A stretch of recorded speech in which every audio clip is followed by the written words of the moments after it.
Kneel Before Blog presents Kneel Before Pod. Hello, and welcome to the Kneel Before Pod interview segment. I'm your host Craig, and today is a rare treat. Recently, a friend of mine made a feature film that has now been released called Shadowland, so I took the time to catch up with him as well as a couple of the actors in the film about the process, their careers, and their lives in general. First up is my interview with writer-director and my personal friend Simon Kay, and second up is my interview with actors Ben Keenan and Vivien Taylor. Hope you enjoy. Well, what we have here is an absolute first on Kneel Before Pod. I've never interviewed a friend before, but I'm joined by my friend and director, Simon Kay. Hi, Simon. How are you doing? Hello, Craig. Great to be here. How are you? I'm doing good. And this is also the first interview we've ever done with someone that's done something, who actually wrote something on the website. I did. Your Hateful Eight review from back in whenever the Hateful Eight came out. Yes, I do. And I've just remembered that now. And I remember getting a message, an angry message from a girl that read it on Facebook who informed me that she said, I enjoyed the review and the film, but perhaps not a date movie, but thanks anyway, was literally what she said to me. And I was like, okay. She didn't enjoy that one. That's a rare piece of feedback on writing on the website, so fair enough. Did I not tell you that? No, I don't think so. If you did, I've forgotten. Yeah, no, totally. I remembered it because she said, oh, yeah, it was just good, enjoyed it, but she went, perhaps not a date movie for a Saturday night. Anyway, thank you. And I was like, okay, all right. I didn't reply. Did you even say that in the review? I guess you must have. It'll be in the show notes. Check it out and see if that's what you said. So you've made a film, which is amazing. Thank you. Like I say, never interviewed someone that I know before, so well done on achieving something. And I won't say that Kneel Before Blog was the stepping stone to your success in the movie industry, but it's implied. It's definitely implied. Take full credit. I mean, as things continue, and if there's more credit, then take more. I will take every scrap of credit I can get. That's what it's all about. So, Shadowland is your movie. So why don't you just tell the listeners in your own words what it's about, how it came about and how you came up with it and where it went? So Shadowland was an idea I had for a while, and it was a lot of, like yourself, I frequent the cinema quite a lot and go to a lot of film festivals, etc. And I've always had an interest in low budget genre movies. I enjoy them, and I always thought, if you're going to make something, that's what you're going to make, especially when you have no budget. So it's kind of a no-brainer. But the thing with all of these low budget movies that I watched, there were always two people in a room, or maybe three people in a room, but it was always very, very confined for obvious reasons. And perhaps maybe I wasn't clever enough to write a story that worked for that, that kept it interesting that long. But more, I was kind of like, I wonder if I could do something that's got, a lot more, basically put everything in front of the camera production-wise. So we don't have very much money, so we'll just make it look as big as possible. So have lots of actors, lots of locations, like helicopter, whatever we can get to put in there to not hide the budget, more to kind of make it stand out. That was the difference. Do something that stands out, because I sincerely believe that for every action you make, there's going to be a reaction, So I'm like, well, if I do something like that, someone's going to notice at some point and something's going to happen from that. That was the whole idea and thought process behind it. And yeah, it kind of worked out well, because a lot of people, as sure you'll know, it's a collaborative art form, isn't it? And a lot of people got involved, helped out, gave me time, and it kind of miraculously kind of happened. Yeah, that was the thought behind it. Cool.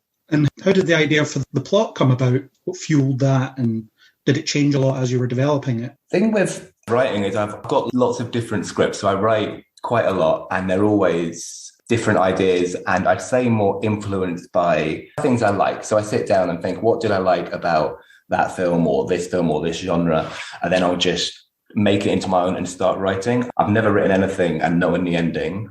And I've never really structured, which is really bad to say, because people could say that's really obvious, and that would be true. But no, I've never really written everything out and structured. I more just start. And I think what started with Shadowland, truthfully, was the idea of, because they're all in tuxes, the guys. At first I thought, what if you had lots of people dressed like James Bond running around in the woods? So you've got that texture and the different kind of, vibe, the rural film, like Texas Chainsaw Massacre, but you've got James Bond rather than kind of hillbillies. And I was like, oh, that's quite cool. So that was the very first idea. And then I got thinking about the women in it. I thought if we made them like an ambassador's family and they were all had to be dressed to the nines for it, then they would all have to be really dressed up, but you put them in a different environment. So then the idea of the dresses came in, because obviously all the women in it are very well dressed in all the sort of nice designer dresses. And that was where it actually came from, bizarrely, from the costumes. That's where the first ideas of it came. And then it was just a case of putting it together as in what happens to them, who's taken them, why is that? And really just as I went along, I just pulled things that I liked or that I would like to see. Cool. So it just kind of evolves as you start to pull the story together and different things come in. That's really cool. Very grassroots, I guess. It does. I mean, I've learned now with hindsight that there are certain things that maybe I would have been a little bit more, should we say, careful with when writing. There's certain scenes where I've put in, not weather, because I was aware of, I mean, I've worked on a lot of film sets. I've always been involved in film, so I kind of know how a film set operates and how it works. But there were times I maybe got a little carried away and thought, walk away into the sunset. Obviously, I'm never going to afford any digital effects. I've not got supervisors. So I'm literally waiting for a sunset on a hill in Crail at 4 a.m. And yeah, stuff like that. I was kind of thinking, maybe shouldn't have written it like that, or maybe just changed it in the morning. If you don't need it for the story, then sometimes there's stuff like that to think about. So be prepared for what you're willing to let go of and replace with something else if it doesn't work out.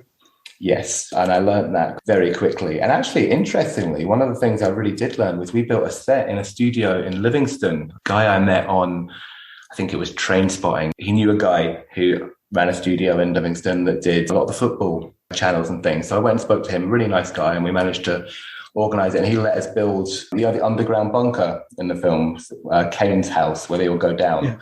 He let us build that set in there.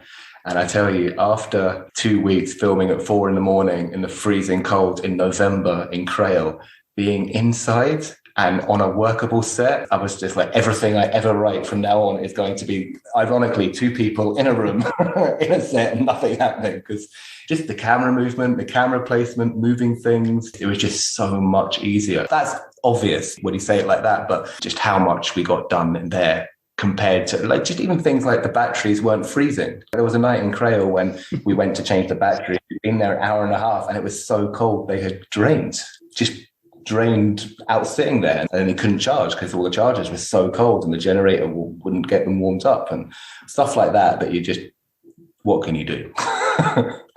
Yeah. All the horror stories you hear about outdoor filming just come true at once. And then it rains a lot. That's Scotland for you. Just going to happen.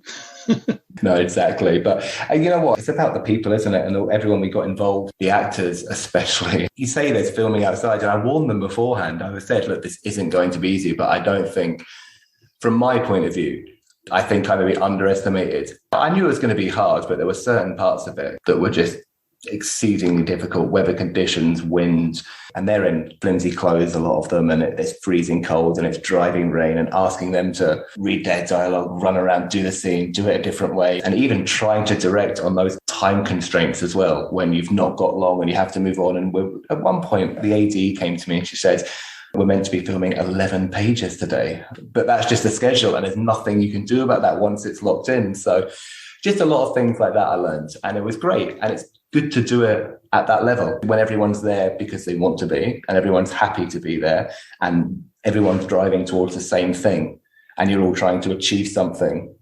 And I think that's the way to do that, because it's a learning curve, and it was an enjoyable one now. At the time, it nearly killed me, but now it was an enjoyable time.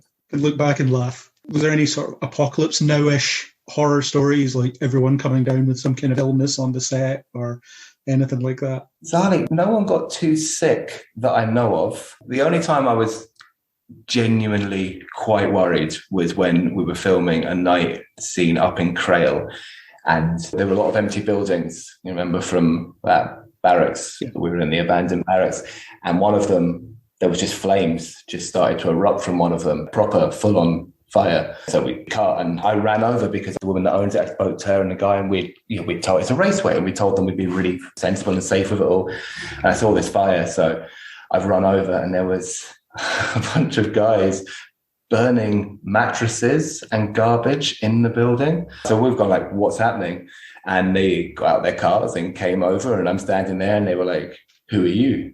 I was like, oh no, who? And then I realized where we were, the middle of nowhere. I've seen a lot of like extreme French horror movies. And I was like, this never ends well. But actually, it turns out that they were friends of someone that lived next door, and they had lots of stuff that they needed to burn. So obviously they came across and burnt it in the house. And we were like, okay. And we left them to that. But that was a bit dicey at the time. Did you think about writing in a fire that you could use for the film just because it was already there? I kind of did say to the DP, because he ran over and I said, where's your camera? And he said, the assistant's got it. And I was like, all right. And a part of me was thinking, we could just get that. But then I was like, Simon, just stop. Just go back and finish what you're doing and go home for the night. You're lucky they didn't murder you. We'll leave it at that. I know. I tell you though, it was not enjoyable, Craig. So obviously it's your first directing gig, or your first big credited directing gig on IMDb anyway. How did you learn the craft? You did say you've been in a lot of film sets, so did you do a lot of shadowing, or was it just paying attention to what was going on and how the set runs and things like that? It's mainly that. I mean, I think just like yourself, I bought every DVD and Blu-ray ever and scoured the extras. Probably the extras and Lord of the Rings are as responsible for my career than what I want to do in anything else. I've begun a few films and made a few kind of short projects before, and that was just for myself. And I was like, okay, I like this and I enjoy doing it, and it's kind of learning the process. And then the first thing I worked on was The Secret Agent for the BBC, and then it was Trainspotting 2. And I kind of realized when I was on that as much as I loved just being there and being involved and being on set, it irked me a little bit that I never had any creative control. Not that I wanted any on Trainspotting 2, because obviously that was in the very capable hands of Danny Boyle. So that's fine. But I enjoyed it. I like it. And he's great. And that was brilliant. But I do remember being on set at certain times and seeing Danny working with Ewan Bremer and Ewan McGregor and them doing their thing. And I was standing at the sideline thinking, oh, that's what I want to be doing here. I want to be involved with the creative process, working in a collaboration with people. And it seemed to me the best way to do that was just to begin myself and sort of take it from there. And that's what Shadowland really was. It was the first step on that journey, because that's where I think there's the most fulfillment, is in those creative decisions and being part of that core team that does all of that. And that's how I see it, the way the director gets to work with the actors and the producer and all those people involved in what you're actually getting to see. How did you actually get the production started? Was it about shopping around trying to find someone to finance it? Was it self-financed? Was there a bit of both? So I had the script and I was deciding what I was going to do and how I was going to make it. And then I realized quite quickly that I could spend a lot of time trying to find someone to invest in it. I even had a look at Kickstarter and things like this. I had a look at that stuff, and there's so many projects, there's so much noise, that I was like, the only way this is going to get done is if I just do it. So I found a couple of close friends and people to invest a small amount. So what did I start with? Things snowballed a bit, but when I began, I started with £13,000. And ironically, the first set of dates were 13 days. We shot over 13 days for the core bulk of it. So there you are, lucky 13. And honestly, I don't advocate this at all, but a lot of it was I had credit cards and I had some overdraft. And when it was a case of paying for diesel and hiring people, it was that old story. I just did that. And again, I don't advocate that for anyone else. I'm just saying that seemed to me to be my only option. So I did it that way. And then I met a producer in London called Seb. He answered an advert that I put up for something else. I put an advert up for actors, I think. It was for a small part. And he answered saying, hey, I love the look of this. I'm a producer. Do you want some help? And I was like, yes, I do. So that worked out well. He came up in the end, got for a few days. He helped me with some product placement, and he actually organized the dresses because he got a hold of House of Icons, who provided all of the gowns that women are wearing. And so they're like straight from the runway, which was kind of terrifying as well, because all of those dresses are original pieces. One designed by a woman that clothes the Princess of Thailand or something, because I literally got an email from them saying, could we please have the dresses back as it needs to be shipped back to Thailand? And Craig, if I'd shown you this dress, it was caked in mud. I had to get dry cleaned like 3 times. I think it cost nearly as much as the film to get the dresses back in order to send them back to the people that did them. But we got it done. Sorry, anyway, that was a complete tangent. So yeah, Seb came up and he helped me with a lot of that aspect of it that I didn't know about, and just got the project bigger than what it kind of was. That's how this worked, really. The more people got involved, the bigger it became, because people were bringing things and we were all working for the same thing. And the actors and things, I was like, where am I going to put all these people? Like, how are we going to do it on this budget? So I thought, well, if we hire that mansion, which we did, and I could house everyone in there through day and also use it as a location. And that's the very house you see in the film. So it was that kind of thing. Very, very super low budget. Almost the Kevin Smith approach, just pay for it yourself and hope for the best. Pretty much. Yeah, I'm not going to lie, but that's in my head. Yeah, watched a lot of the Kevin Smith stuff, and I was like, yeah, I'll try that. But then again, I'm not as witty with the dialogue, so I thought I have to do it a different way, but the same approach. Who knows, maybe one day you'll be able to just tour the land and just speak for a living. That could be where you end up. He is actually almost like a stand-up comedian these days, huh? Yeah, pretty much. No, that's great. Yeah, you took a chance and it paid off. Obviously, it could have easily not paid off, but let's not think about that, because that's not worth thinking about. No, it really isn't. And actually, one of the guys in the film, Stuart, who played Eli, it was actually towards the end, we needed to do some reshoots and the money was running very low and we were doing things. And actually it was at that point that Stuart stepped up and I had some reshoots to do with him. And he said, oh, how are things going? How are you doing these scenes? And he must have caught me at a moment when I was just completely like, Stuart, I don't know. I do not have the brain capacity right now to make anything up or tell you how we're going to do this. I don't know, but I will get it sorted.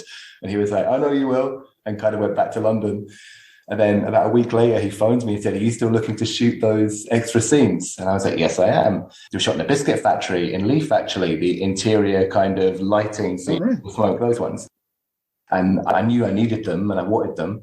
And he phoned me about, he said, still looking for the scenes? I said, yes. And he said, look, I really like it. I think I can help. Let me come and get involved. He pretty much sorted that block out at the end for me. So that was great. From there, it went into post and got put together, and there was a lot of work in post because obviously you can imagine the howling wind and the lights and all of that, so that we hired the editors and people and put it together.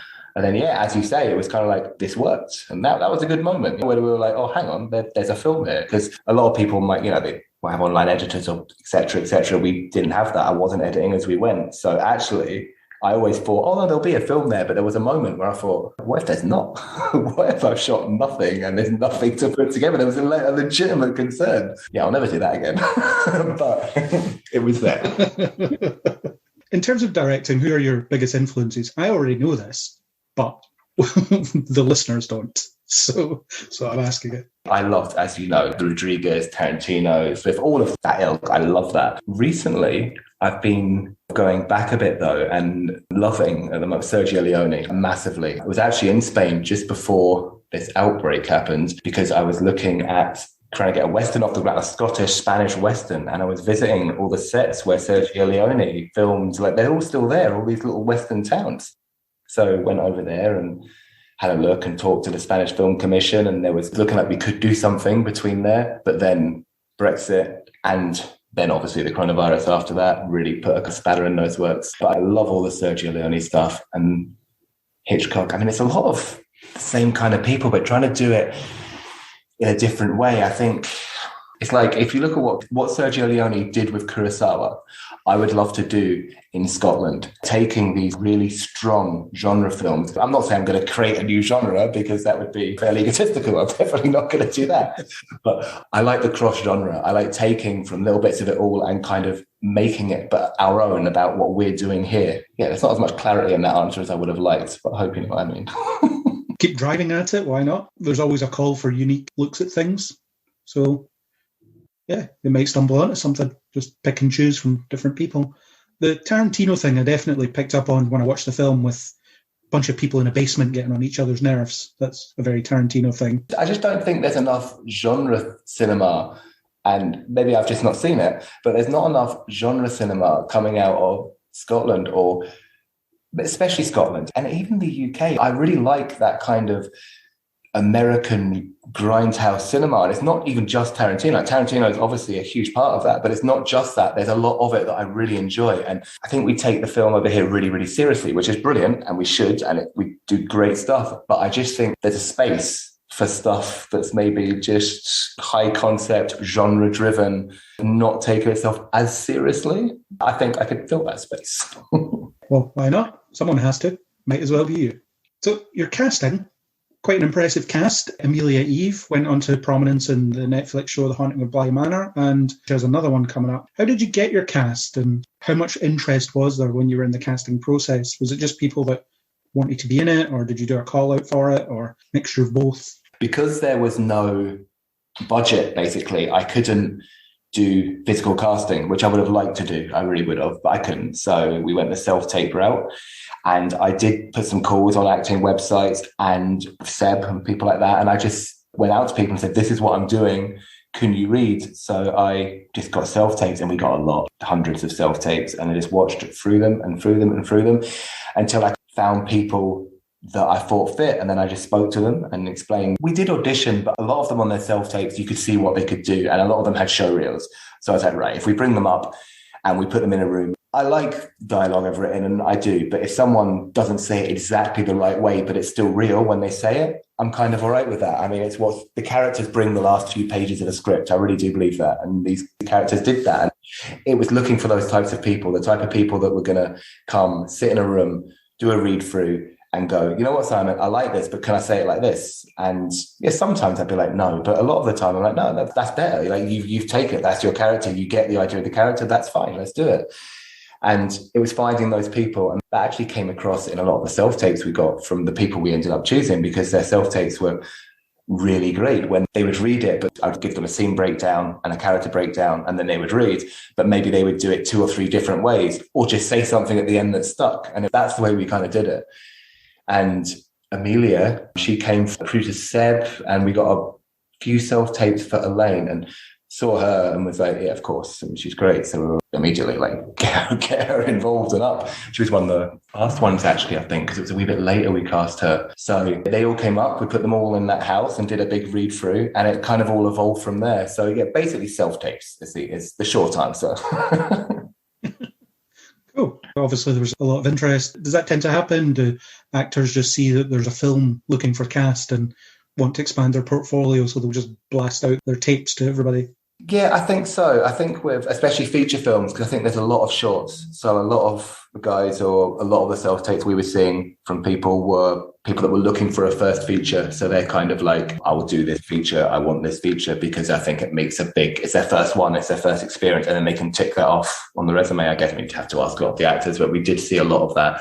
People saying they would travel further because it was a feature. So we had quite a few people. I mean, we had people from a couple of French and Italian actresses and got in touch. I don't even know how they found out, because we were on UK sites, but they were like, look, this is a feature. If you need an Italian, I'm happy to travel. And we actually did take an Irish guy up on them. And it's really bad that I've got his name, but the guy hits Kenneth with the pool ball in the pub. He was an Irish guy, a really good guy. And yeah, he just got involved and sent a show reel about playing this bug in a pub. And he was like, I'm in Ireland, but I'm happy to fly over. And we were like, yeah, then do it, you know? Your dime, go for it. Yeah, well, there was that. I mean, like, I hoped that they will be able to take that in many ways. It was good. People wanted to be involved, and I think they do. And I think if you have a project and you kind of put it out to people, you get the right people that want to be involved, get in touch. It's just a case of making sure people know what you're doing. And they know what's expected, and they know what will be expected of them, and so on, rather than getting the wrong end of the stick, I guess. Yeah, well, I kind of told them that was the end of I think it was Skype at the time I was using. I didn't know about Zoom at this point, and I think I was on Skype. And I think the last thing of my Skype was, just so you know, this is going to be horrendous. We're going to be in fields all night. It's going to be cold. It's just going to be shit, basically, is what I said to them. But I said, at the end of the day, we're going to be in a film. It's going to be great. We're going to do that. But the actual conditions, they're really going to suck. And you're not going to have a trailer. I can probably put you in the back of a car with a jacket. I'll even give you my jacket, but that's about as good as it's going to get. And the ones that we chose were, of course, the ones that said, yes, that's fine. No divas on set of a low-budget horror action thing. No, totally. But I can't speak highly enough of the cast. And I was really lucky, because I genuinely feel that there's certain things that let down those kind of movies. There was a time when I was first beginning, this was way, way back, and I thought, you know what, maybe I should just cast people I know who aren't really actors, but people I know that would be up for it. And I'm so glad I didn't go that route, because I know it works for some people. They can do the whole non-actor thing, but no, having proper people involved who know what they're doing, who come and sit and have their training, and have a bit of experience. They've all worked on other stuff, so they all knew what to expect, and there was no, why is it taking so long? No one once asked that. Everyone just accepted. You'd be like, look, we've got to do this. We're resetting. It's going to be a couple of hours. And everyone was just like, fine. And they just went and had a cup of tea and waited, and there was no bitching or anything, which was just amazing. Makes your job easier, for sure. Yes. I always like to get stories about pranks or whatever happening on set, all the funny stuff. So what was some of the funniest stuff, and who facilitated it? Okay, let's give me 1 minute here. I'm now thinking, what's appropriate and what's not? But to be honest, a lot of it, everyone was so, because we're always working and tired, and I didn't see much of it. This is the thing, because I'm always on set doing stuff. I hear everyone having a great time down at the tent where everyone's eating, and the people that aren't on camera, we're shouting over them to be quiet because we're filming. You could hear like laughter, you could hear fun and stuff, but I wasn't involved in any of that, Craig. I was just stuck looking at the camera, trying to scrape dry blood off Jason's beard because we had to do a reshoot, and the blood was stuck, and trying to get the makeup girl to wash the blood off but not his makeup, and then get the lighting the right way so we could do it again, but it didn't look like he was covered in blood. That was kind of my experience of it. Not as much of the fun. I'll ask the actors then. They might know. Yeah, Ben will. Ask Ben tomorrow. Yeah, he'll know. You did say you learned a couple of things. What was some of the biggest things that you learned, and what would you do differently if you had to do this again, or maybe on your next one? Well, I'm already kind of started on the next things that I'm doing, and it's already planning. And you can't plan for everything, but I feel like you can always plan more than you did the first time. And the second, you can always plan more as you go forward. You'll plan more the third time you did the second time. And I think that as much as I was aware and as well prepared, I didn't do storyboards, because I thought, you know what, I know how it's going to look in my head, and things will change on the day. And of course they did. But now I'm thinking, no, I want to do some storyboards, not because I'm necessarily going to stick to them, because it's just another layer of planning, if that makes sense. By no means do I have to do the shots that I've written out or drawn or done anything, but having them there just gives me that extra layer of protection to say, you know what, maybe I'll get these and then I'll do what else I want to do. They're the types of things which I don't think I took full stock of for the first time. I think I was a little bit cavalier, where I was like, well, it's going to be fine. There's no problem at all. We'll do it this way and do it that way. And then it's like, oh, hang on. And thankfully, everything is fine and it all worked out. But I've had moments where we've lost some footage and I was like, shit, I got one shot. I got one take of that and I thought it was great and I thought it looked brilliant. And then the editor's like, I can't find it. And I'm like, oh shit, like why didn't I just do two? There should be a safety one. Like, why didn't I? And it's just little things like that. And it's the building blocks of the process. Now I realize that just prepare, and then prepare some more. And it still won't work perfectly, but it'll be better. So I think that's what I would say, definitely, the preparation of it all. Because also preparation is free. In pre-production, it doesn't cost you time or money. Whatever you want to do is completely free. And it's just going to make everything easier down the line. And I think I'll never, ever say we'll sort it in post in my life again, because I said a couple, like a car horn went off at one point and there was something else that happened. And I was like, no, we can sort that in post. And then after speaking with the editor and going over it for 3 days or something, it still came back from the sales agent as needing to be fixed a final time. And I'm like, if on the day I should have just done it again. And that never would have happened. But that was me thinking that I had to rush and going, no, do it in post. So it's experience, isn't it? Yeah. Even if your storyboards are just a couple of stick figures and a rudimentary drawing. And yeah. They will be, at best. Just on a reporter's notebook, just quick doodles. Guaranteed. Credit yourself as a storyboard artist. Why not? Yeah, I think I could do that. Yeah. Yeah, and also actually, that's another thing I'd like to do is screen more movies with the crew before we get started. I didn't get a chance to do that. And I think that would have benefited from GOPs were great and everyone was brilliant. So there's no complaints. But I think what might have helped a little bit, just for my liking, is if I sat down with the core crew before and maybe screened, and also I just enjoy it, but also just screen 4 or 5 movies that I really like the look of, or I like the way they're shot or the way they sound. I think that would have been a good thing to do to get everyone kind of excited on the same page. I didn't do that either. But again, time and money and hindsight. But yeah. Yeah, get it better next time. That's what it's all about. Can't nail it first time. Exactly. So can you tell us a bit about your future plans? What's your next project hopefully going to be, or is it kind of hush-hush until it materialises? So Dark Brood Pictures at the moment, we have a couple of things. There are 2 that we're negotiating with at the moment, so I can't really say too much about them because they're not fully locked yet, but I'm really hoping they will be soon, and they're really exciting. So those kind of things are a dream, because if you told me 2 years ago that I'd be able to be having those discussions, I would never have believed you. And now those discussions are reality. So that's been the biggest thing for me. Like, I'm having these discussions and they're not just in my head. There's someone else having the talk with me. It's not just me imagining. So that's amazing. And I also got Dark Brood Pictures, the tax breaks, EIS and SEIS, which is a long way of saying that there's tax benefits for investing in the company, which is brilliant because it means that I had to put a slate of films forward. So between me and my writing partner, Gail, and Danny, who work with in Dark Brood, we've got all of our, and Tony, we've got together a load of IP and scripts that we've all written and worked on, and we put them together as a slate.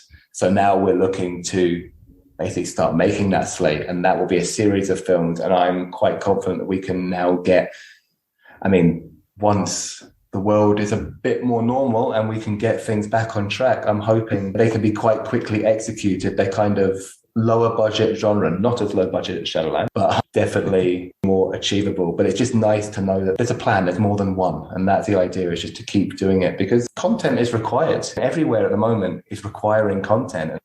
We're in a position now to produce it quickly, with quality, effectively, and know the people. So that's the biggest thing. That's the exciting thing for me, is what it's going to lead to, what's about to happen. Cool. Well, good luck in that. And hopefully I'll be reviewing your next film and interviewing you about that as well. I hope we'll get you down to set one day as well. And there'll be somewhere inside, and it won't be raining, I promise. Neil Before blog set visit. It's the dream. Yeah, that'd be great. It'd be great. I look forward to it. Yeah. So, last question. Everyone gets asked this. If you could have any superpower, what would it be and why? Any superpower? Is hindsight a superpower? No, I'm joking. As it can be. Yeah.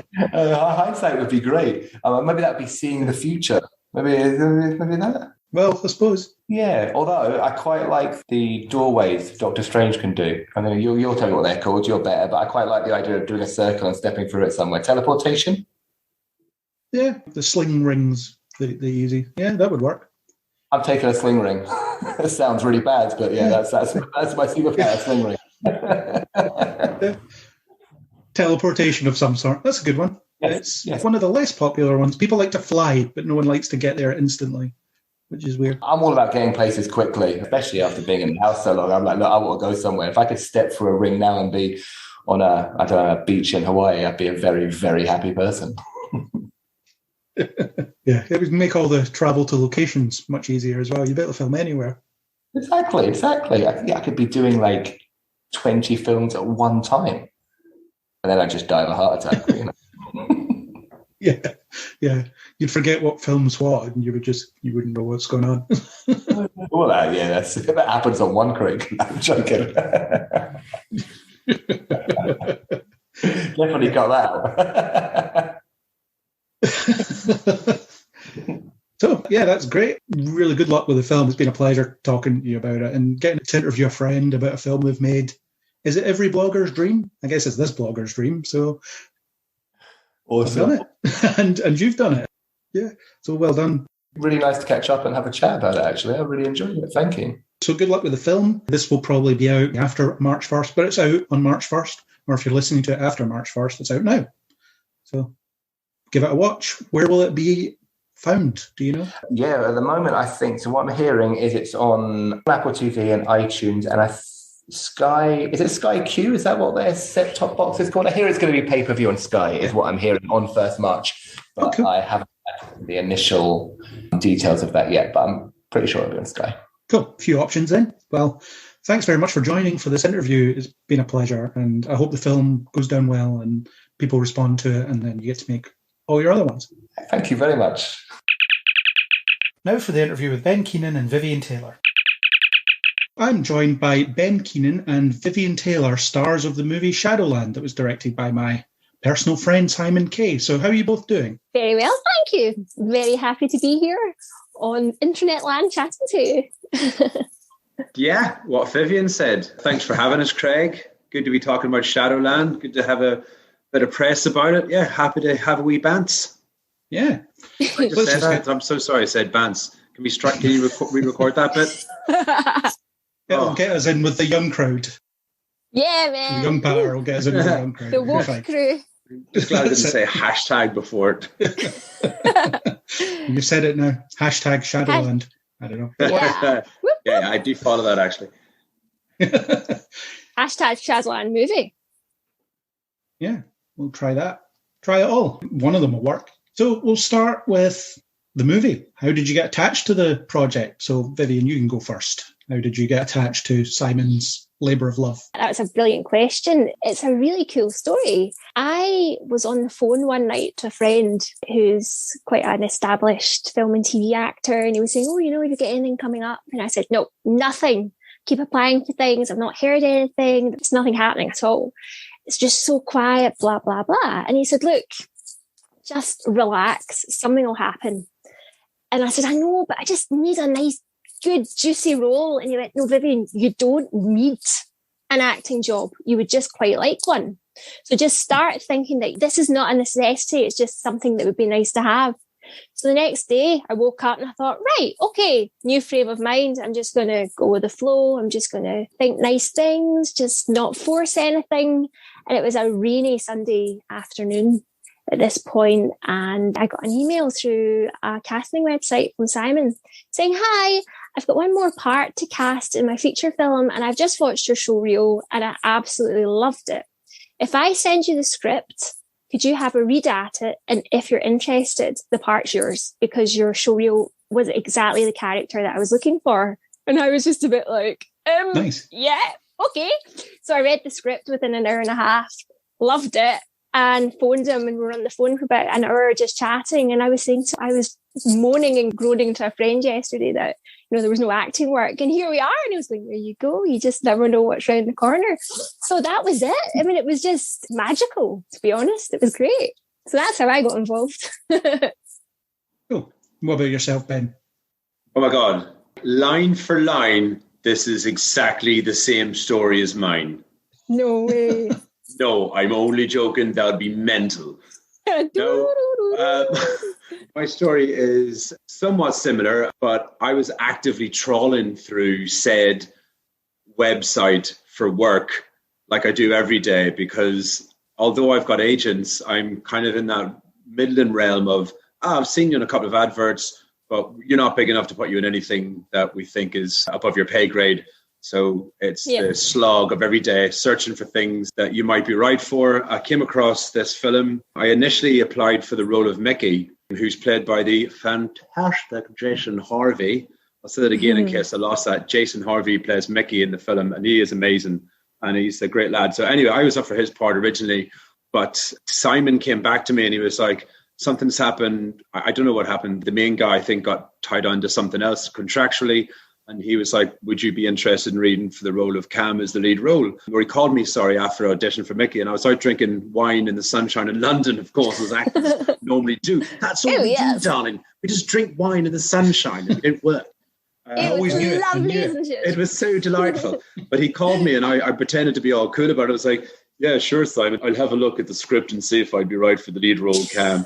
And then I looked at my friends and it was like, after probably a good 15 years of living in London and bogging away, doing commercial here, a bit of theatre there, a bit of comedy there. Yeah, he offered me the part. So it was amazing. It was a rush of blood to the head and a bit of validation for lots of waiting tables and taking grief and going up for crap jobs. And you could tell he was really passionate about it. So it was amazing to get cast in it. Was it really daunting to take on the leads, or was it just something that you slotted into? To be fair, like when I saw Mickey's character breakdown, although it was a smaller part that I don't think I would have done the justice that Jason did it. He brought like his own personality to it, and I think that part would have been lost on me. So I think it worked out really well that Mickey ended up being played by Jason. And Cam, he's straighter, and it was a short time for me in saying yes to the role, to shooting the role. So in that time in between, I got to grips with who I thought Cam was, essentially. But to be given a lead role in any sense is amazing. So I was really chuffed for that. But it was all quite lastminute.com, in my view, anyway. I come to know recently that you can get less time to shoot things, and you have had less time to shoot things. So I think we did the best that I could personally in the time frame, but tough all the same. What was Simon like to work with as a director? What is he like on set? What is his style? Simon is such a lovely dude, and when I first met him, and he'd probably laugh at this, he's huge. He's built like a brick shit house. I'm hoping we're allowed to have a little bit of naughty language.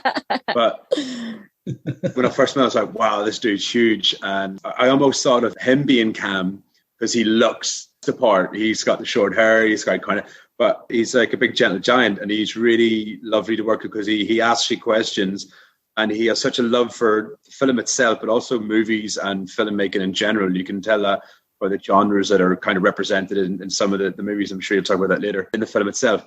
But just really lovely to work with in the sense that he would ask you, how do you think this would be going? How do you think you'd be feeling coming into this?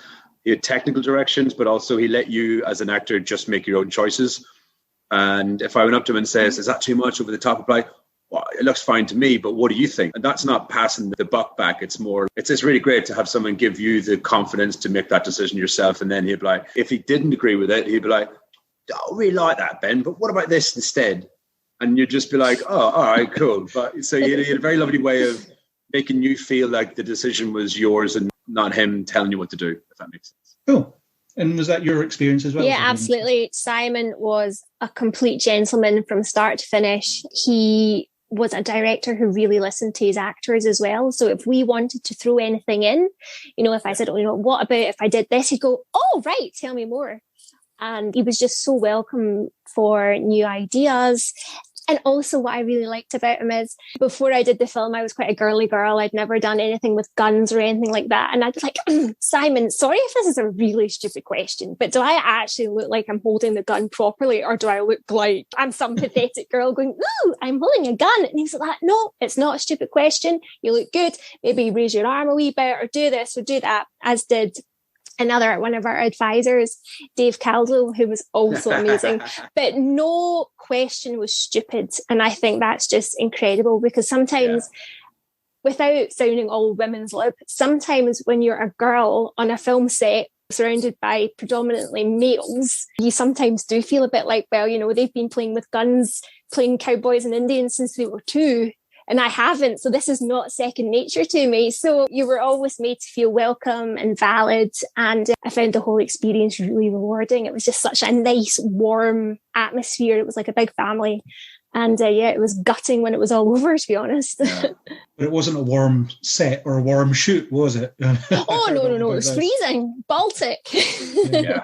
But it was good. It kept us going. I think it would have been a comfortable shoot, then we wouldn't have got the same out of it. But because it was blooming freezing at 2:00 in the morning, you could see that we really were really tense, but it was because we were tense with cold, trying to keep ourselves warm. But it really added to the performances, I think. So it was really real and raw, and it was good. I like that. Yeah. Scotland's the gift that keeps on giving with the atmosphere, isn't it? You'll be frozen, you'll be wet, you'll be... in the dark. Looking the most unglamorous you've ever looked in your life, with dripping nose and streaming eyes. But it worked, I think. Yeah. So horror is a genre where a lot of people seem to like it. I notice you've done a couple of horror things in the past, Vivien, with zombie Nazi stuff. So is that a genre you both really like to dip into? And what is the appeal to it? Yeah, I've always loved horror movies. Well, since I was a wee girl, I've been fascinated with horror. I was a massive fan of The Exorcist. I think I was 17 and my mum and dad took me to see a special screening of it, a midnight screening in town. on the last night of my school show to cheer me up because it was the last night of the school show. And it was just incredible. I loved all the effects and the prosthetics that Linda Blair wore. So when I was offered the role as the Nazi zombie matron in Outpost Black Sun, I just jumped at the chance because I thought, this is it. This is the one chance I can get to be really grotesque and ugly. I mean, I'm not saying that I'm gorgeous all the time, but I got to be really gross with black teeth and gnarly hands, and it was just amazing. And I love the grotesque. I just love gore and guts and bone crunching and blood and stuff like that. So yeah, Shadowland really appeals as well. So yeah, it's just funny. It's one of those things, I think, because I've got quite big eyes, horror filmmakers like that, you know, sort of scream queen stuff. So yeah, it just seems to be a genre that I love, but I seem to fall into it quite well. So we'll see what happens, if there's anything else coming up, which there might be. There's always plenty of horror. Oh, yeah. You have to imagine that there'll be more horror movies made in 2020 and 2021 after we've just been through Zoom horrors. Zoom horrors have to be coming out soon. Totally. Yeah, well, there's The Host. Is it The Host? Is that that's right. Yeah, I've not seen that yet. Yeah. That sounds cool. It's like a lockdown horror. Yeah. I mean, we are in lockdown horror. We watched a play in lockdown, but it was original. I don't know if I should say the name of them. And I won't, because I'm about to say, no, it was good. It was like Zoom theatre. So their eye lines were like all over the place and like really dodgy backdrops. And we paid like 15 quid for it to rent it online. We were sitting there like, what? And Uncle Vanya was on BBC iPlayer for free. Well, you were supporting a scrappy production, so you can be proud of that. It's all good. It's all entertaining anyway, isn't it? Yeah. So I asked Simon this yesterday. I asked if there was any kind of pranks or silliness on the set, but he said he was too busy reviewing footage and planning for the next stuff. So it's something that I need to ask you guys, because he didn't notice if there was any silliness on his set. So was there any? Do you know what? I don't think so. It was so much fun. We all stayed in this huge, like this Airbnb kind of mini mansion outside of Edinburgh, and we all had a room, and it was quite 70s, wasn't it? It was quite was so decadent, cool. And it was really cool. It was really cool. I mean, it was quite spooky. My room was itself. like all pink. I had this big, massive pink bathroom and stuff, and I was like, "Yeah, nailed it, ma! That's it. Big time. I got my own room in Scotland." But we would get home at like 2 or 3 in the morning, would have a beer or a glass of wine, hang out for a bit, and then go to bed, and then get up, do a rehearsal, and people would do their own things. But there was so much camaraderie. There wasn't time for pranks because it was like two and a bit week shoot. But we did have this amazing matriarch house mum. Oh yeah. She was class, and her name's just gone out of my head. What was her name? Oh no! Oh my God, I can't believe that. I've forgotten myself. Anyway, she cooked for us every day. She cooked us like breakfast, lunch, and dinner. What I will say is that the mansion that we stayed in, it wasn't that we were actually staying in a mansion. The mansion was being used as part of the set as well. Yeah. That was the ambassador's house, but we just sort of doubled it and slept in it as well. So it wasn't that, it's like, oh, that's where actors were staying in this massive mansion. No, gosh, no, darling, no. It was all very low budget. Restrictive. But it was good and it worked. Yeah. The gutting thing about the house was there was a swimming pool. There was an indoor swimming pool, but the door was locked and there was no water in it. Could you imagine, Ben, if the swimming pool had been functional? Wow. Which, in hindsight, we could have used for horror purposes, because there's nothing eerier than an empty swimming pool in a house. I know, it was amazing. That's true. I'm going for a swim, but there's no water. Who needs water when we can get some blood? Yeah, that's it. Wait, I thought you said this pool wasn't filling up. Oh no, don't go down. Blood. It's special red water. That'll be the extended cut that comes out in 2024 or whatever. That would be nice. Yeah. Or the sequel. Yeah. Well, Simon loves his extended edition Lord of the Rings, so yeah, he'll release the definitive cut next year or something. I can imagine him doing that. You never know. And there's a bit of action stuff in the film as well, which must have been really fun to shoot. What's it like picking up a gun and then pretending it's firing and imagining it's firing and trying not to make the bullet sounds? Well, one of my friends just took I posted on a couple of my friends' groups to be like, here's the trailer, show a bit of love. or else what's the point? 20, 40 years in this business. And they took a still of me holding the gun. I think, Vivien, you're behind me and Rebecca's behind me. And my mate like circled it and he's like, oh, you got the gun stance right. I was like, yeah, we had a proper firearms trainer on set. Yeah. And Dave Caldo is amazing, but he was quite diligent, let's say. Oh, yeah. Even if you touched a gun, the guns weren't real. They didn't shoot blanks. They didn't have any ammunition in them. They had clips in them, but they had no bullets. But even if you held it wrong, he'd come over and like, hey, don't you be holding that gun wrong? I'm like, it's a fake gun. In hindsight, it was great because it made us hold the gun properly at all times, because at the start we were kind of goofing off, as you would, you know what I mean? You're on stage, like, I swear at one point when we had when the mom and dad first get kidnapped, I popped out and it's like, all right, you get my back. Pew, pew. And then it's like, you don't have to make the gun sign. It's so hard not to. You turn into your 10-year-old self. I was my own special effects and sound effects team. Pew, pew, pew. It'd be the same if someone handed you a lightsaber. You would make the noise, wouldn't you? You would have to stop yourself. Oh, yeah. Definitely. Mechanized breathing. Yeah. That was really cool. He was really on us. Yep. It's always good. It definitely comes across. It definitely seems authentic based on my limited knowledge of holding guns, having only ever watched TV or films where people hold guns, never doing it myself. Yeah, there was definitely no like you're allowed to hold it gang style sideways. That was never happening. No. That's it. But it was really good. It was really interesting learning. Don't put your finger on the trigger. Just don't. Yeah.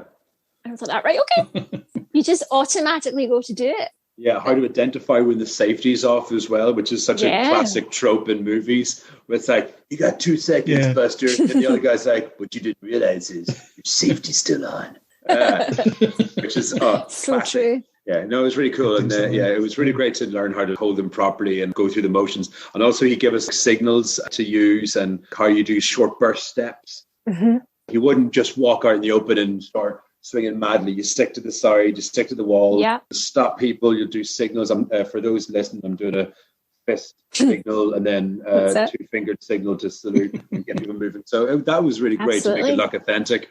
Because I remember one of the first scenes I filmed was with Colin, and it was almost like a choreographed piece. We did like a dance, walking back, 2 steps back, 2 steps forward, stop, look. You know, my mind was blown. It was great. And then I watched it and went, oh, wow, that just looks so cool and so menacing and exciting. Yeah, it makes such a difference. I sound about 12, but it's true. I was just like, oh, that looks amazing. It looks so proper. You're just making pretend for a living, so your inner 12-year-old will appreciate it. Hey, just like politicians. Oh, yeah. Yeah. Well, let's not point. get political. Mm-hmm. Oh, no, sorry. No, that's right. Funny, though. Yeah. So outside of the film, and your Twitter says that you do impressions. So what are your main impressions, and can you give us some? God, what's Twitter? It's that thing that I don't go on very often. Okay. Oh, God. Impressions. All right. That's putting me on the spot. So for on-the-spot impressions, I do Christopher Walken. I'll do a Christopher Walken doing a review of Shadowland. How's that? Go for that. Yeah, that sounds good. Craig, I can't see. It's beautiful to be here in Scotland. It's a wonderful country. I've heard about this movie called Shadowland. Horror. Shooting. That's it. There you go. That's it. That's all you get. That's all you get for free. Brilliant. Dun, dun, dun. That's the teaser. And Vivien, you've played various celebrities in a thing. So what are your celebrities that variously did? Well, the thing is, it was in Heads. So I don't know if you've seen Heads. It's a children's BBC programme that was on about 5 or 6 years ago. And I didn't actually do any of the voices. I was being the bodies of celebrities and had theatre, like I'd have like a giant Holly Willoughby head on or whatever. And, you know, we were acting out comedy sketches, but it was like a mime kind of thing. And then voiceovers down in London would do their voices. But I don't know. I mean, you know, Holly Willoughby. Oh my God, that's so yummy. Oh, I don't know. Putting me on the spot. Or Chucky from Rugrats. I don't know, Toppy. Baby Angelica will be bad at us if we go there. That's great, Chucky. I like Chucky. He's best. I just wish the Rugrats would be back on mainstream television. But yeah, I don't really know. I don't do a lot of impersonations. Craig, to be honest, you make me blush. Do you know what you've done now? You've opened up an impression off. I've opened up the floodgates. Like, That's it. I do? Two actors. You've done it yourself, Greg. At your own fund. You've got two actors, and now they're going to do impressions. You've got Donald Trump who's going to weigh in and say, "Vivien, I love your work. It's a beautiful film. But I want my golf course. Don't take my golf course away from me. Not in Scotland." Greg, I've heard you're doing great things over there in the podcast.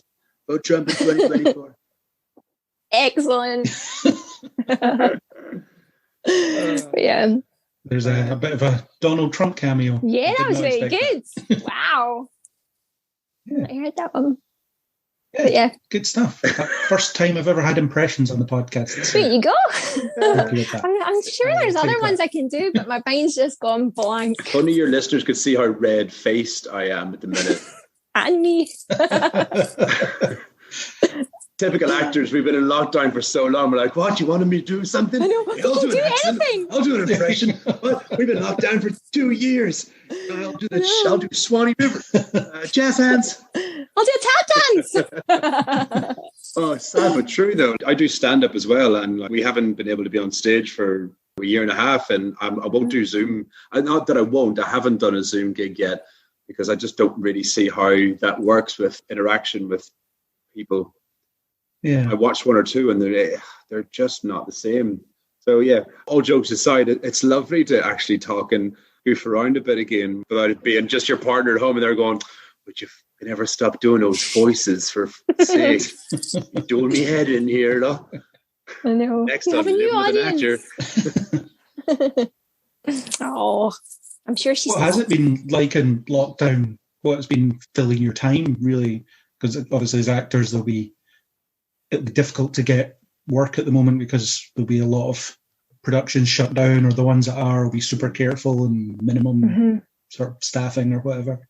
I think as creatives, you gradually gravitate to another form of media or medium. So a lot of comics started doing little skits and sketches and stuff on online. I know I did it the first lockdown. I went into hyperdrive of putting content out and impressions and sketches and stuff, and then I just kind of gave up on life and got drunk like everybody else and made banana bread.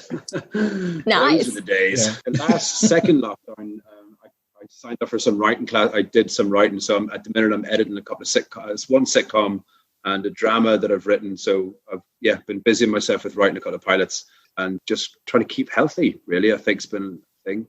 In between intermittent boozing. It's the Irish way of intermittent fasting, but we've taken the fasting out and we've inserted boozing instead. I've got a lot of Irish family. I understand. You know what I'm talking about, Mackenzie. I know that last name. Completely. Yeah. What about yourself, Vivien? What's been filling your time? Good question. I have got quite into fitness. I've been doing lots of online workouts and I got a smartwatch for my Christmas. So I've been trying to do lots of steps and just watching what I'm doing. So that's been quite interesting, actually. Quite rewarding too. First lockdown, there wasn't a lot going on at all, but I used the time to look on Twitter, look at casting briefs. You know, I always try and do that, but before lockdown happened, I was doing quite a lot of event work, corporate events and things like that. So didn't always have time to trawl through sites. So managed to get cast in 2 other feature films in the first lockdown. And nice. Just there, I just got a role in the new crime drama, Annika. So I'm going to be filming that in a few weeks. So that's quite exciting. And then I've been doing quite a lot of voiceover work as well, and radio adverts and corporate voiceovers for videos and things like that. And what else? Been presenting a radio show every Tuesday morning, which has been good fun. Do that on Pulse Radio 98.4. Myself and my co-host Gus, we just have a laugh, and that's kept me going all through the lockdown. That's been one thing that's been every Tuesday morning, and it's just been so much fun just to have that routine and just to keep my brain going. Yeah. So yeah, it's been really good. Yeah. I've actually really enjoyed lockdown. I mean, it's awful what's going on. But, and I like Ben, I've been drinking too much. It's becoming too much of a thing to do every night, when actually before lockdown, I didn't really drink that much at all. But now it's like that, right? So is it a gin night or a wine night? And everybody I talk to is the same. So yeah, I need to stop. That's been the biggest thing of lockdown. It's like, right, what am I going to cook tonight and what can I pair it with? Yeah. Or what shall I drink? With some sauteed leeks, Sauvignon Blanc or Pic de Pinay. Oh God, choices. Yeah. Or what can I eat with my wine? Yeah. But no, it's been interesting. It's been good to have time to actually concentrate on what what we want to do. Yeah. But I've been quite lucky. I've been able to get some working, you know what I mean? Work doing virtual conferences, behind the scenes stuff as well. So that's been really eye-opening. And before lockdown, I didn't even know what Zoom was. And now, I'm on it every day. It's incredible.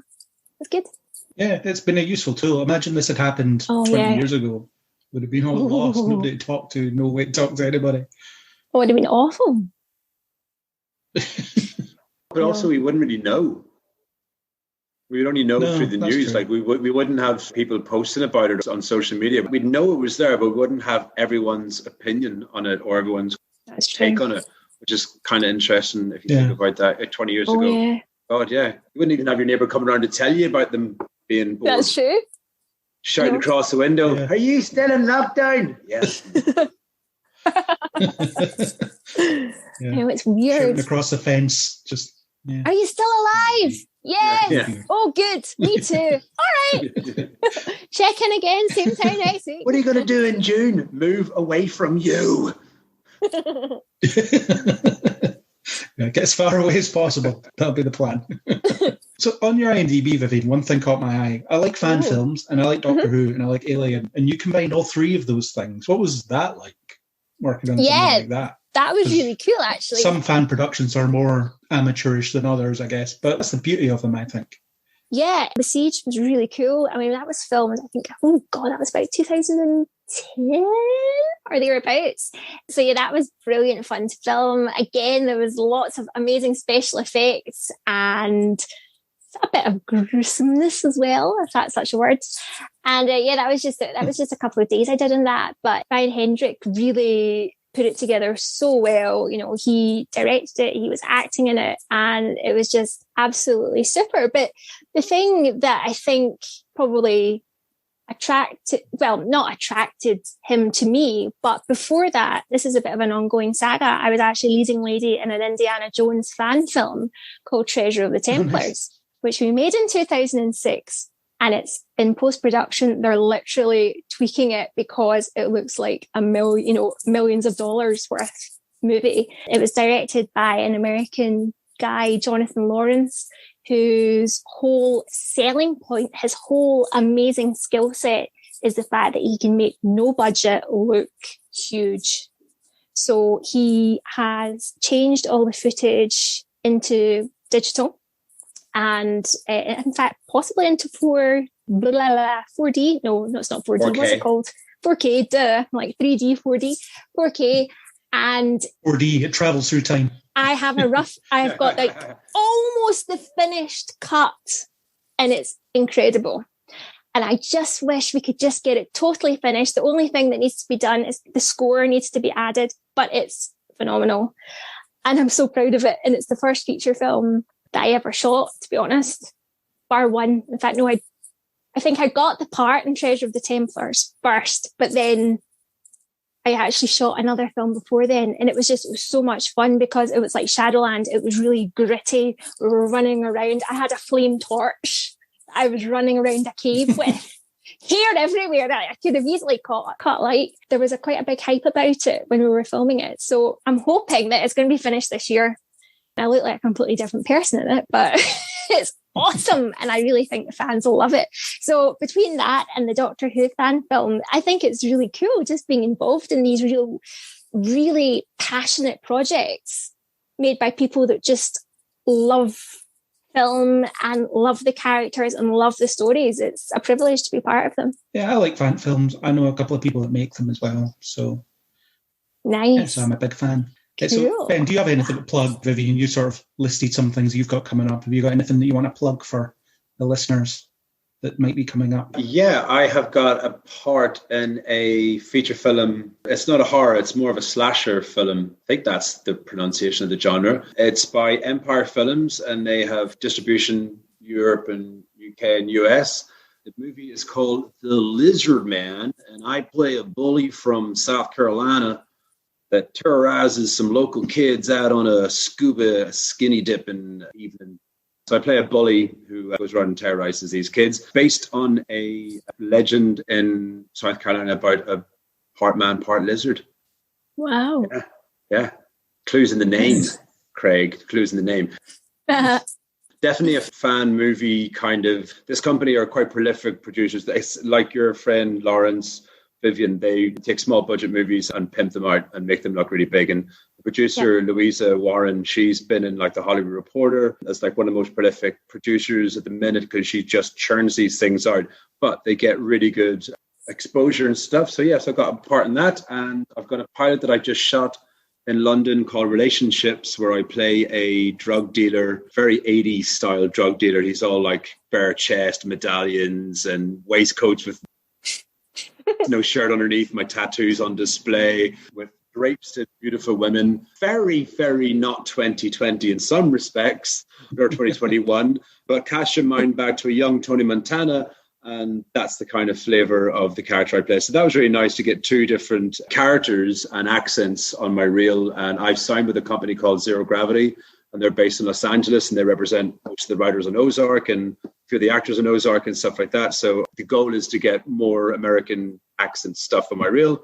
And then when COVID disappears and Biden sorts out the mess that Trump left, that we can go to America and get on the next pilot season.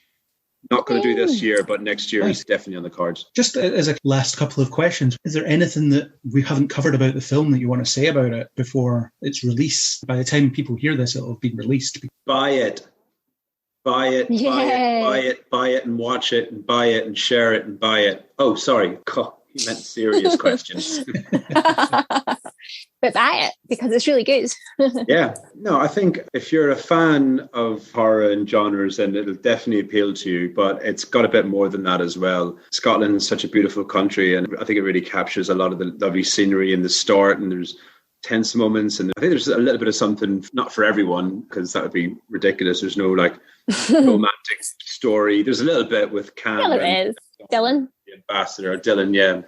But it was really a labour of love, and it was such a shoestring budget, and everyone had to muck in and help out. And, you know, there was times that we were propping up the cameraman and the sound man at like 3 o'clock in the morning. Honestly, looking them in the eye and going, dude, you got this, all right? Bless John Paul Ross. He was one of the first cameramen on there. And he would have a shoulder cam, like a proper shoulder cam on him for 12 hours a day. And we were in low light and we were against the elements, and sometimes we'd be going into the dark unknown of a building, all very safe and everything, but still just that uncertainty. And he would take a step forward and he'd almost fall to his knee because he was exhausted. And he'd then go home, and then he would load up all those files onto his computer, and he was probably pulling 15, 16 hours a day. And I think a lot of times we get on there and we talk about characters and we talk about everything else, and not to be like the hero here and say, let's not forget the crew, but those guys they did so much more work than we did. They went out and made the place was ready for us to go. Everyone mucked in 100%, and it was incredible. I don't think that we probably appreciated it as much at the time, but just talking to you now and looking back at those times, and no one dicked about, you know, there's always fun and games on set, but we had to do this so right. We had a great time. We had lots of fun doing it, but also we were super aware that dicking about and acting a fool was just not on, because people had little sleep and little food and we're just working against the clock to get this done. I think we're very proud of what happened in a short space of time with the amount of money that we had, but the energy that went into it was palpable. Absolutely. And even we were really working against time, because we'd be working on outdoor locations, and obviously the light is always changing. And we were filming it in November, and it was obviously pre-COVID, and it was freezing and it was dark, and the light, as I said, sometimes it would be raining, then the sun would suddenly come out and you'd be thinking, how are they going to make this all match? But it did. And yeah, it was amazing. It's just there's so many different elements that Simon and the rest of the crew had to think about. Yeah. Yeah, it was really like cool. generators failing on the first or second night. That's like, right. Like I forgot about first that. or second night of production, we're like, right, we've got no lights. Why don't the generators are gone? It's like an old trope, an old saying. Anything that can go wrong on a shoot will go wrong. Yeah. If it's not jinxed and cursed, then you've probably got a bland piece of crap. You're saying The Exorcist is one of your favorite films, Vivien. Yeah. The Exorcist was plagued. All of the Exorcist, the Poltergeist movies were plagued with accidents and horror stories. That's right. And mysteries that people can overblow at times. But that's the ones that make good movies, the ones that you had to definitely blood and tears and fight people. I'm not going to sit here and say, oh, it was all roses and lamb's wool. We all just got along. There were times that we were at each other's throats, and that's because you're with each other for 15 hours a day and you just met each other and there's egos and clashes in personalities, but you just get on with it. We made do. What was good about it, no one acted like they were bigger than anything. Everyone was just equals. And that's very rare in a film set. Absolutely. You expect it when it's a low budget because there's not a big name attached per se or a big director or anything. So you kind of feel like, but still people have their own thoughts about who they are and their own ideas of grandeur. But there was none of that. It was just like, right, shut your mouth. And I think that's a Scottish and an Irish thing as well. And there was like maybe one or two English people that might have been a bit shocked at first to be like, oh, this is, and we're like, this is how you do it, lad. Just muck in, right? Everyone's picking up shit. You get a box, you grab a box, you grab this, you grab that. That's it. It wasn't like, oh, well, I'll be in my trailer. We didn't have a trailer. No. We had a car. We did our makeup in the backseat of a Ford Fiesta. Put our gloves on and get warm. Hold a cup of hot water to get with the makeup they're using warm. their phone for a light. The glamour, when we were filming at the airfield, there was a toilet, but it was in this dark, creepy, it was almost like a cupboard, and it would be 2:00 in the morning and you would take your phone with you as a torch and you'd go to this toilet, and we all had I had a toilet roll as well. I don't know, I think I'd taken it from the house, and I'd walk about with my toilet roll and you'd sit in the toilet with your phone on the floor with the torch on, shining upwards so that you could see where the toilet actually was, and you're thinking, woohoo, this is it, I made it. This is filmmaking. But it was the fact that we were all there for one purpose, and it was to make a good film. There was no airs or graces. We just got on and mucked in, and it was great. It was good fun. It was a real adventure. I loved it. There was quite a spooky feeling when we were filming a lot of it as well in the airfield. It was quite eerie. And then there was a night, remember, there was a fire. And we thought it was something to do with us, but it was the guy who owned the airfield who just decided to randomly burn his old couch. But we were like, oh my God, as you do. Yeah, we filmed in a place called Crail. Yeah, it's amazing. Creepy Crailies. Oh. Crail is like the outskirts of Scotland, like in this rundown airbase. Yeah, and all of a sudden it was like the League of Gentlemen. Like the locals just decided to burn a sofa and be, it was like midnight or we're something. making pornography. What are you doing right here? It was so weird because at first we thought, is a light gone on fire or something? Is it us?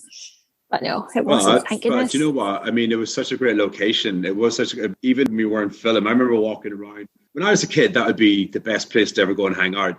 An old abandoned anywhere was like, wow, what an adventure to go and be away from your parents and everything else, and go and like probably have like your first drink, your first cigarette. It reminded me of those places I used to hang out in Northern Ireland. To me, I wasn't really scared. It was more like melancholic. I was like, aw, this reminds me of bombed home. To the juxtaposition of that, the night times on a clear night, I remember we had like 2 or 3 clear nights and it was bitter cold, like Vivien said, but we're so far north, so far out of the countryside, there was zero light pollution. So, one minute you'd have like this, you'd be freezing cold, you'd look up and see thousands of stars and just be like, wow, I'm so lucky that I'm actually doing what I like doing. Little things like that, like, I get to see a full, gorgeous, clear, starry night, and we've had a really good shoot. So all of the cold and the damp and the hunger and the standing around waiting, peeing in cold toilets, the other stuff certainly made up for it. It was great. It was an adventure, a real adventure. Very rewarding. Yeah, definitely sounds it. And I think it's doing incredibly well. It's got this distribution and it's going to the European film market as well. So that's quite exciting to hear what happens with that. Oh, yeah. I don't want to say anything that I don't know, but Vivien, if there is any other things that you know, like festivals, if any names you can drop, please, you be the one to do it because I'll get in trouble. No, I think we're allowed to talk about that. We're hoping somebody in America buys it. Yeah. Woo! We're hoping an American buys it and not just off Apple TV distributor. Yeah. Some guy in the That'd be US awesome. just, Yeah. I'm going to buy How about this. Shadowland for you, man? I love you in that film. Yeah. I've got an illegal patch that I can get British Apple television. Yeah, my mate was like, I'm so going to stream this. I'm going to BitTorrent this film. I'm like, dude, you're taking No money way. out of my mouth, man. I know, that's the thing. So, fingers crossed. Don't steal Shadowland. Yes. That's the moral of the story here. Don't steal Shadowland. Steal other things, but not Shadow. Exactly. Yeah. So, last question. I asked this of everyone, since we're a predominantly comic book genre podcast. I always ask, what would your superpower be if you could have anyone, and why?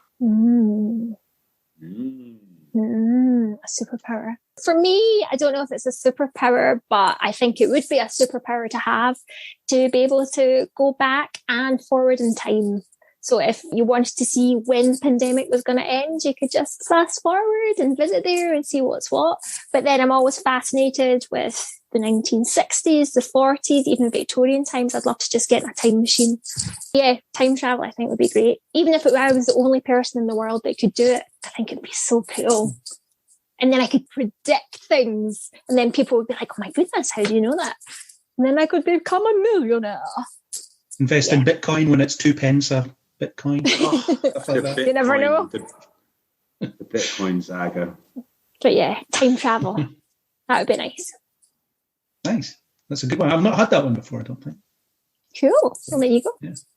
I think that'd be very fun. That's a really tricky one. I used to always think if I could read people's thoughts, and then I watched what men want, and then I watched what women want. And I was like, these are two awful movies, and they made me never want to know anyone's thoughts or hear anyone's thoughts.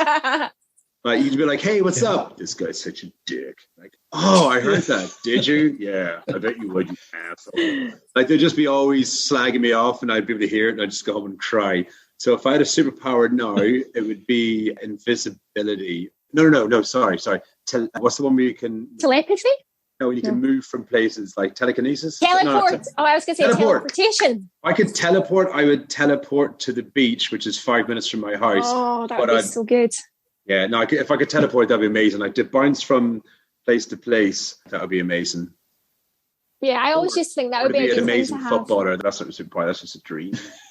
See, mine would be super speed, so I can do everything quickly that I need to do. That's good. Also, I would never miss the bus again. I'd still be lazy, but I'd be fast. So I'd still catch the bus, but I would never miss it because I would always be there. Nice. Yeah. Be able to do speed power walk and like catch up with the bus. Yeah. Bus driver be all perplexed, like, but you were back there and now you're like haven't even broke a sweat. You're just having a kind of iron brew, like, if I open the doors. It's cool. This is me. I can do this. And I was going to say, with teleportation, I always think that would be a good power to have. When we're actually allowed to go back out at night and it's 3:00 in the morning and you're standing in the taxi queue freezing to death, you could just click your fingers and be home in bed. I always think that would be really nice. That'd be good. So yeah, I'm with you on that one, Ben. There we go.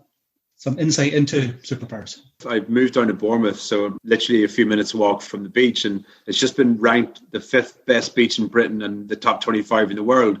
And then when there's been a 600% surge in holiday bookings, and I'm like, I do still want to go on holiday. Is that wrong when I've got this here? Like, my girlfriend's like, why do you want to go on holiday? We've got the beach right there. I'm like, yeah, but it's not the overpriced sandy beaches of Marbella, is it? We will get heat waves, but I want to not understand the person who's taking my order and pay 17 euros for a cocktail. Allow me that. Yeah, no, I get it. A change of scene. Yeah, we all deserve it. We deserve it. Yeah. Definitely. And by the way, that offer stands. If you guys are ever in Bournemouth, come and say hello, because we do have beautiful people. Not everybody. Yeah, we don't want the whole country coming down here post-lockdown. Thank you, Ben. Oh, don't worry. We don't have that many listeners. That's fine. Oh, you never know. All the listeners will show up and you won't notice them. Well, this could be it, the breakthrough. Yeah. All right, Ben. Heard you on Craig's show there, lad. Heard you at the sofa. That you're burning for some reason. This is my whole family. We're coming for a month's holiday. Is that okay? Yeah. So it's been an absolute pleasure talking to you about the film and about your careers and about your lives. It's been great talking about it. And I really hope the film does well and that you all continue to do well. And maybe you'll be in Simon's next film because he'll make one, whether people let him or not. He'll just do it. I know he will. Well, that's it. Simon's so driven. I'm sure he will. He knows what he wants. Yeah, of course. And he does it, which is great. But yeah, I watched the film, really enjoyed it, but you were great in it as well. So, oh, thanks, Craig. Thank you very much. Thanks, mate. Yeah, and thanks for the review as well. I'm assuming that was yourself that did the write-up as well. It was. Yeah, thank you for that. All words were mine, yeah. Thank you. That's a good one to start us off.